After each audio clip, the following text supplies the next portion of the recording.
ఓం సాయిరాం. సద్గురు సమర్థ సద్గురు అకనాడుకోడి బ్రహ్మాండ నాయకుడు సద్గుడైన ఆ సాయినాథుడు మనం ప్రార్థిస్తూ కొలుస్తూ సత్సంగ కార్యక్రమం నిర్వహించుకుంటున్నాం.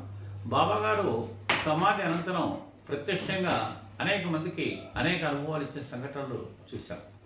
అదేవిధంగా ఈరోజు మనం గోండ్కర్ అనుభవం చూద్దాం. ఈ గోండ్కర్ బరోడా నివాసి. ఇది 2005లో జరిగిన సంఘటన. ఈ గోండ్కర్ గారు బాబాకు ప్రియతమ భక్తుడు. బాబాను మనసావాచ కర్మను పూజిస్తూ ప్రార్థిస్తూ కూర్చేవాడు.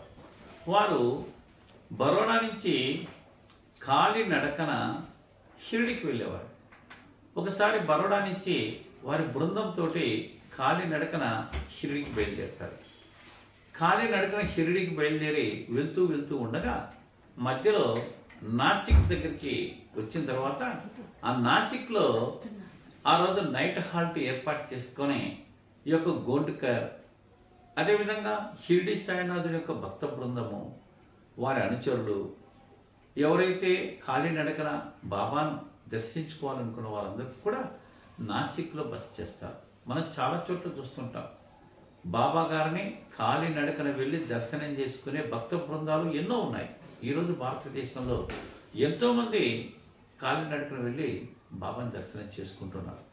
అలాగే ఈ గోండ్కర్ బరోడా నుంచి తన భక్త బృందంతో ఖాళీ నడకన బయలుదేరి నాసిక్లో బస చేశాడు. నాసిక్లో బస చేసి అతను నిద్రపోతూ ఉంటే ఆ సమయంలో అతనికి ఛాతి నొప్పి వస్తుంది. గుండె జబ్బు, ఛాతి నొప్పి వచ్చి గుండె దడదడ కొట్టుకొని హార్ట్ అటాక్ వస్తుంది. హార్ట్ అటాక్ రాగానే ఇంకా బాబాను ప్రార్థిస్తాడు. బాబా, నేను నీ కోసం బయలుదేరాను, నీ దర్శనం కోసం బయలుదేరాను, నాకు మధ్యలో హార్ట్ ప్రాబ్లం వచ్చి హార్ట్ అటాక్ వచ్చింది, నన్ను కాపాడు బాబా అని బాబాను ఒక్కసారి ప్రార్థిస్తాడు. ప్రార్థించగానే బాబా వెంటనే అతనికి స్వప్నంలో కనిపించి ఒక మాట చెప్తాడు.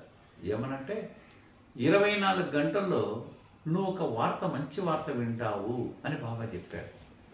చెప్పగానే గోండ్కర్ ఏమనుకున్నాడు అంటే, బాబా గారు 24 గంటల్లో మంచి వార్త వింటావు అని చెప్పాడు అంటే నేను 24 గంటలు బతుకుతాను, 24 గంటలు నాకు ఏమి కాదు అనుకుని తన హార్ట్ ప్రాబ్లం రాదని చెప్పి సంతోషంగా మరలా లేచి నాసిక్ నుంచి పక్క గ్రామానికి నడుచుకుంటూ బయలుదేరి వెళ్ళిపోయాడు.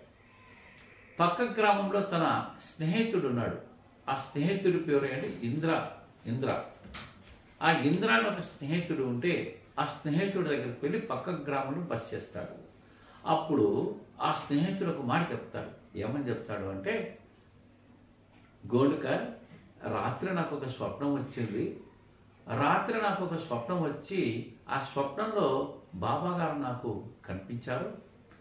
స్వప్నంలో బాబా నాకు కనిపించి, నీ స్నేహితుడు గోండ్కర్కు ఆయుష్ అయిపోయింది, కానీ అతనికి 12 సంవత్సరాలు అతని ఆయుష్ నేను పెంచాను. 12 సంవత్సరాల వరకు అతనికి ఎటువంటి ఆరోగ్య సమస్యలు లేవు అని నాకు సాక్షాత్తు బాబా గారు స్వప్నంలో చెప్పాడు అని ఇంద్ర అనే తన స్నేహితుడు గోండ్కర్కి చెప్పడం జరిగింది. అప్పుడు గోండ్కర్ ఆశ్చర్యపడిపోతారు. ఏమనంటే, రాత్రి నేను నాసిక్లో నిద్ర చేశాను. నిద్ర చేస్తే బాబా నాకు స్వప్నంలో కనపడి 24 గంటల్లో నీ స్నేహితుడి ద్వారా ఒక మంచి వార్త వింటావు, 24 గంటల్లో నీ స్నేహితుడి ద్వారా మంచి వార్త వింటావు అని బాబా గారు చెప్పారు. బాబా చెప్పిన విధంగానే నా స్నేహితుడైన ఇంద్రాకు బాబా స్వప్నంలో కనిపించి, నీకు మరలా 24 గంటలు 12 సంవత్సరాల ఆయుష్ ఇస్తున్నానని చెప్పాడు. కాబట్టి అద్భుతం.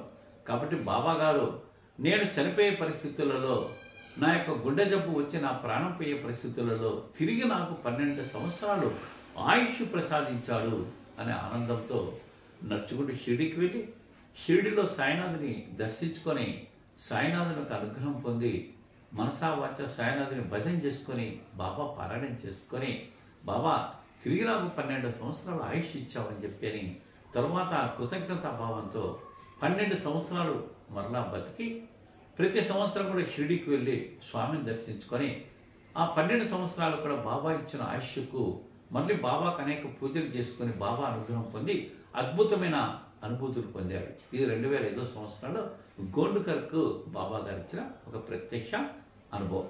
జై సాయిరాం.